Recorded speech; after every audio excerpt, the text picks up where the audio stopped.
Hello everyone, I'm Dr. Richa Mishra and today I'm going to start pericyclic reactions, particularly for MSc Part 1, Semester 2, Paper 2, Unit 4. Starting with the introduction, pericyclic reactions are totally different type of reactions in which electrons move around a circle and it is a concerted reaction.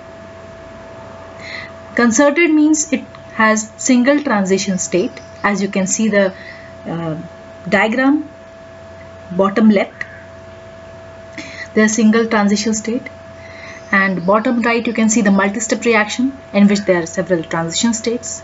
In pericyclic reaction there are no positive or negative charges on any intermediates, that is no cation, no anion formation occurs. The reactivity of these reactions can be understood in terms of frontier molecular orbital theory, and outcomes can be predicted using the Woodward-Hoffmann rules. For activation, these reactions require light or heat, that is, they are photoinduced or thermal induced. They are completely stereospecific, that is, a single stereoisomeric reactant will form a single stereoisomeric product.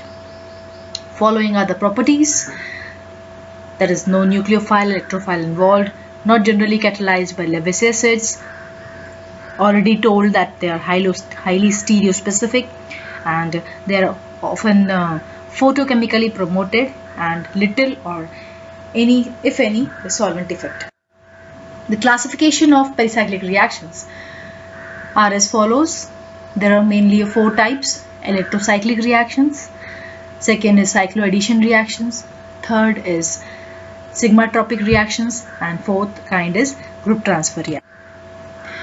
Before moving ahead, I would like to discuss frontier molecular orbitals. ये होता क्या है frontier molecular orbitals?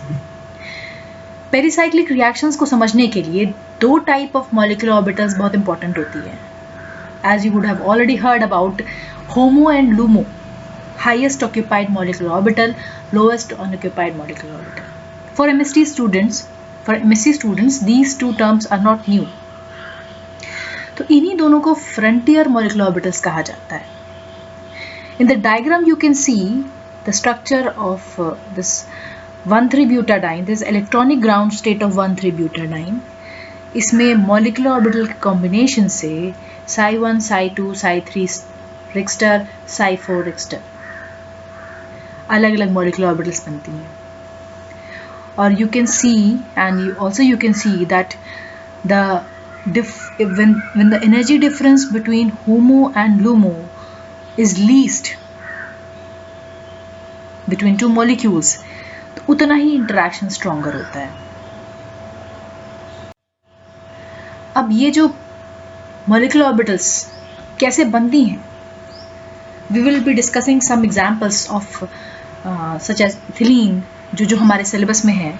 ethylene, 1,3-butadiene, 1,3,5-hexatriene and allyl systems. तो first of all ethylene से start करते हैं हम लोग. Number of molecular orbitals is always equal to number of atomic orbitals. ये सबको पता है. और this is also well known कि half molecular orbitals जो होती हैं वो bonding होती हैं और half anti bonding होती हैं. अब डायग्राम में आइए आप लोग. इथिलीन में 2 p orbitals, 2 p atomic orbitals combine करके 2 molecular orbital बना रही हैं. जब ये 2 p orbital के बीच में constructive overlap होता है, then they form pi bonding,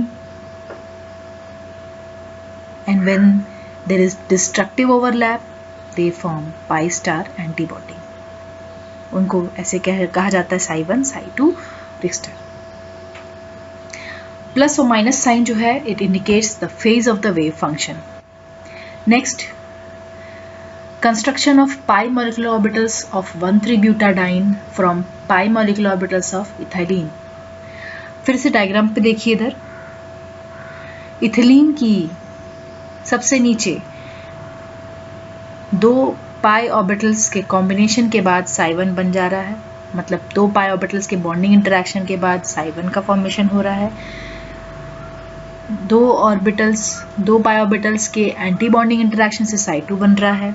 similarly bonding interaction of pi star and pi star gives the formation of psi3 star and anti bonding interaction सबसे ऊपर से psi4 स्टार बन जा रहा है.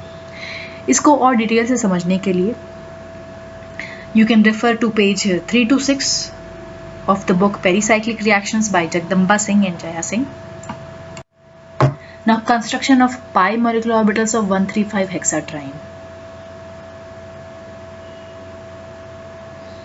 In this also you can see hexatriene का structure आपके दिमाग में तुरंत आना चाहिए कि 6 कार्बन चेन है, उसमें फर्स्ट, थर्ड और फिफ्थ पोजीशन पे डबल बॉन्ड्स हैं.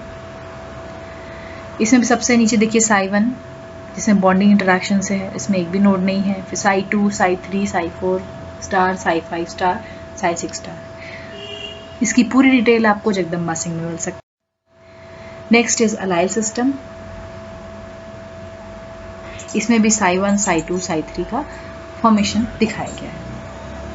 For this you can refer page 10 on of pericyclic reactions by Jagdamba Singh and जय सिंह. अब आते हैं मॉलिक्यूलर ऑर्बिटल सिमेट्री पर. कोई भी एक पाई मॉलिक्यूलर ऑर्बिटल होती है, उसके पास या तो मिरर प्लेन सिमेट्री होती है और सेंटर ऑफ सिमेट्री होती है. दोनों सिमेट्रीज एक साथ नहीं हो सकते. फॉर एग्जाम्पल हम एम सिमेट्री भी स्टार्ट करते हैं. लेफ्ट में जो एक डायग्राम है ऊपर वाला, as you can see both orbitals are mirror images to each other. There is mirror plane symmetry जिसको हम कहते हैं M in bracket capital S. That is mirror plane perpendicular to the plane of the molecule. MSc के students point symmetry, group theory ये सब पढ़ चुके हैं, इसलिए no need to give so much attention here. मतलब हम ये मान के चल रहे हैं कि आपको ये सब चीजें पता है. और जब both orbitals are not mirror images, right side के डायग्राम में there is mirror plane asymmetry जिसको हम लिखते हैं M in bracket capital A. अब centre of molecular axis C2 symmetry. When both orbitals are symmetrical with respect to centre of molecular axis there is centre of symmetry. अब right bottom में एक diagram दिखाया गया है जिसमें symmetries दिखाई गई हैं in pi molecular orbitals of ethylene. You can see here number of nodes भी मेंशन है. psi1 में 0 नोड है, सिमेट्री उसमें S आ रही है, और C2 सिमेट्री उसमें A होगी. सिमिलरली इसमें symmetries in pi molecular orbitals of 1,3-ब्यूटाडाइन दिखाया गया है. इसी भी आप धीरे धीरे आप समझने की कोशिश करेंगे. तो psi1 में आपको सबसे नीचे टेबल में सबसे नीचे देखिए psi1 में 0 नोड है. M सिमेट्रीज में S होगा और C2 सिमेट्रीज में A होगा क्योंकि A सिमेट्री है इसमें. इसी तरह psi2, psi3, psi4 में आप चेक कर सकते हैं. Now moving to cycloaddition reactions. हम पहले साइक्लोएडिशन रिएक्शंस क्यों पढ़ने जा रहे हैं?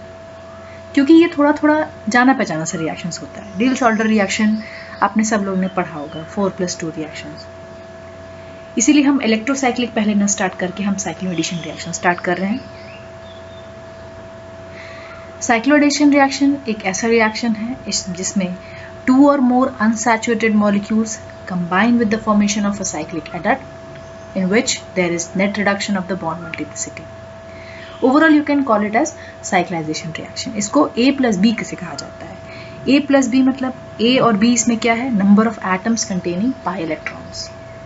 इसको 3 important classes में divide किया गया है. Diels-Alder, that is 4+2, 2+, second is 2+2 cycloaddition, and third one is 1,3 dipolar cycloaddition. अब इसका स्टीरियोकेमिकल एस्पेक्ट भी देख लिया जाए. इसमें दो सबस्क्रिप्ट्स यूज की जाती हैं, S and A. S मतलब होता है सुप्रा और सिन, A मतलब होता है एंट्रा और anti. A cycloaddition reaction in principle occur either across the same faces or across the opposite faces in each reacting component. If reaction occurs across the same face तो उसको suprafacial कहा जाता है. Suprafacial is nothing more than a syn addition. और अगर reaction opposite faces से होता है तो उसको interfacial कहा जाता है. ये डायग्राम आपको शो कर रहा है कि इसमें 4+2 सिस्टम लिया गया है. इसमें ब्यूटाडाइन और इथिलीन. इसमें देख सकते हैं कि both the lobes are above the plane. 2s वाले इथिलीन में दोनों ही लोब्स जो हैं वो ऊपर हैं और they are in same plane, hence they are suprafacial. और 4 वाले सिस्टम में दैट इज ब्यूटाडाइन में दोनों बिलो द प्लेन है, इसलिए वो भी सुप्राफेशियल है. तो इसको हम कह सकते हैं 4s + 2s. Next is 4a + 2s, जिसमें ब्यूटाडाइन वाले में 4 वाले सिस्टम में एक लोब जो है वो ऊपर वाली कंबाइन हो रही है नीचे वाले सिस्टम के ऊपर वाले लोब से. तो डायग्राम में आसानी से समझ में आ जा रहा है कि हाँ ये 4a और 2a system. Next is 4a + 2a. इसमें भी आपको समझ में आ रहा होगा कि ये एंट्रा सिस्टम कैसे बन रहा है. एक बात जानने की है, इंपॉर्टेंट है, कि almost all cycloaddition reactions are suprafacial on both components. ये तो हमने सुप्राफेशियल इंटरफेशियल पढ़ लिया, लेकिन mostly they are suprafacial. So right bottom में आप देख सकते हैं कि सुप्राफेशियल मतलब ऐसे ये ज्वाइन होते हैं, ऐसे ऐड होते हैं and then they form the product. उसकी स्टीरियोकेमिस्ट्री ऐसी होती है. Now coming to Diels-Alder reaction. It was discovered by Professor Otto Diels and his student Kurt Adler in 1928 and received Nobel Prize in 1950. इन्होंने कहा था कि we explicitly reserve for ourselves the application of the reaction developed by us to the solution of such problems. Diels-Alder reaction is nothing. इसमें nothing but a diene reacts with a dienophile. Diene मतलब कि इसमें 2 double bonds हैं. It is reacting with a single, एक double bond से, and it is forming a closed ring. Reaction between a conjugated diene and dienophile. It is a highly effective method for formation of cyclohexane. अब इसका भी classification किया गया. Normal 4+2, inverse electron demand, hetero, but we will be focusing on normal 4+2. मतलब कि dine electron rich है और dienophile जो है इलेक्ट्रॉन पुअर है. अब रिक्वायरमेंट्स क्या है? अब डाइन कैसा होना चाहिए? It can be open chain या साइक्लिक हो सकता है, और वो इलेक्ट्रॉन रिच होना चाहिए. उसकी reactivity should be enhanced by electron donating group substituents. Open chain diene can acquire 2 conformation. ऐसे अब this you might be knowing कि उसका सिस कन्फर्मेशन भी हो सकता है और ट्रांस कन्फर्मेशन भी हो सकता है.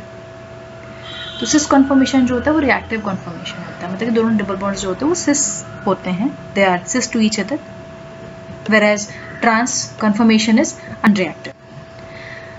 The diene must adopt an S-cis conformation to be reactive, and when talking about cyclic dienes which adopt S conformation, cyclic अपने आप S conformation में होते हैं, they are very reactive. These are the examples of cyclic dienes. Cyclic dienes which are permanently in S trans conformation are unreactive. You can see the examples at bottom. Now requirements of dienophile. Dienophile can be open chain or cyclic, and it should be electron deficient and reactivity enhanced by, its reactivity must be enhanced by electron withdrawing substituents. These are the examples as you can see.